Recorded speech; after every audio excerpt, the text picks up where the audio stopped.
Hello and welcome back to Random as Anime. And just to stop any arguments right now, yes, I know this is technically a cartoon, but it is animated, so if we allow Ruby, I will allow this. Sounds fair. I am Ash, and I'm joined with Mitch again. Hey, I have returned. It's been a while. Now, welcome, Mitch, to the world of What If. Yay. In this episode, what if Peggy Carter became Captain America, or Britain in her case? What did you think of this episode? Before I go into it, I liked it. you liked it. I've always wondered, we've all heard of the what if stories, so it's nice to see it in a different perspective when Rogers isn't the hero.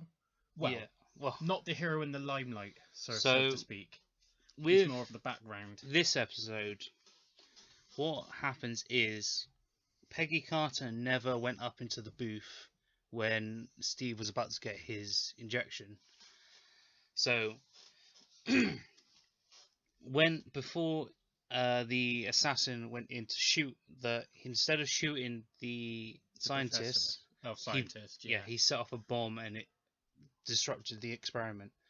So Peggy had to jump into the machine, or else all the formula would be lost. Steve went to stop the robber, but unfortunately he got shot and Peggy took his place. So, Steve lives though, so that's good to know. We'll get back to Steve. He does live. So she basically becomes Captain America because it's the 1940s. They're rather sexist, and they don't want her on the front lines. Yeah, they won't allow her on the front line. They still take her blood, which they don't even want her in the war room to discuss tactics. But yeah, they still take her blood, which, depending on how things go, might come back around when we get to Marvel Zombies. Oh dear. The future. Yeah. So it basically gets to the point where Howard Stark, Iron Man's father, kind of steps in, gives her a suit and the classic shield, but with the Union Jack on it. I like this version of Stark. Yeah, he's like balls to the wall, get stuff done. You know? Yeah, I like him. She basically gets the Tesseract way earlier. So she gets the Tesseract and Zola, which would kind of alter Road Skull's plans. Yeah. Howard uses the Tesseract to build the Hydra Stomper. The Hydra Stomper, which is a Iron Man, like 1940s Iron Man armor. It looks like the Iron Giant, but that's just. It kind of looks like the Mark I Iron Man suit, just like modded out with like war machine gear. Still looks damn cool. Yeah, and it's kind of cool, like seeing two of them, because they don't act like the different characters. They still act like Peggy and Steve. It's just the roles have been reversed. The roles have been dramatically reversed. I do like the chemistry between them. You see a lot more of them off screen, interacting and getting close with each other. Yeah, I like this sort of the stuff you don't really see in the film. It's nice to see the chemistry between them. So they basically carry on with missions. At one point, Steve gets caught in an avalanche. Him and the Hydra Stomper go missing. They all assume he's dead. So they decided just to take it to the Red Skull and try and take him out. They discover that Steve is still alive, and they've just stolen the Tesseract to open a portal to summon a tentacle-like creature from space. Because Marvel. Which, well, if you know your Doctor Strange lore, could come back around. Because there is a certain tentacle creature which is rather popular with Doctor Strange. Okay. Yeah, I'm kind of cautious on what to say with that. But yeah, it's kind of interesting seeing what if. And then throughout this, you have a character known as the Watcher, who is like this giant cosmic being who basically just watches over everything. But he's not physically allowed to interfere or give any hints or anything like that. He just has to watch everything play out. Yeah. He's basically us. Yeah. He's like the guy in the meeting who's taking notes. He's not allowed to have an opinion. So he's just there.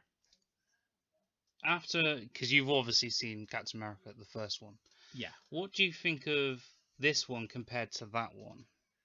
Because this is technically canon to the MCU. It's just like split off. It was branch. nice. It was nice to not see Steve have the limelight. It was nice to see. I forgot her name, Carter. It's Peggy nice Carter. to see Peggy Carter get the limelight for a change.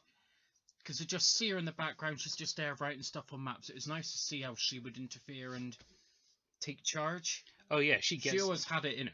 She gets some stuff done and she takes names. She's pretty badass in this. Yeah.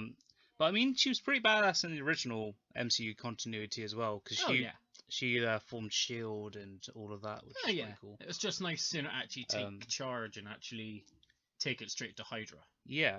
I thought it was really, really cool. What did you think of the Hydra Stomper? I've already said it. The reminds me of the Iron Giant, and it's bloody awesome. Yeah, so I don't know whether it's made of vibranium, but it can take some hits. Supposedly indestructible. I mean, supposedly.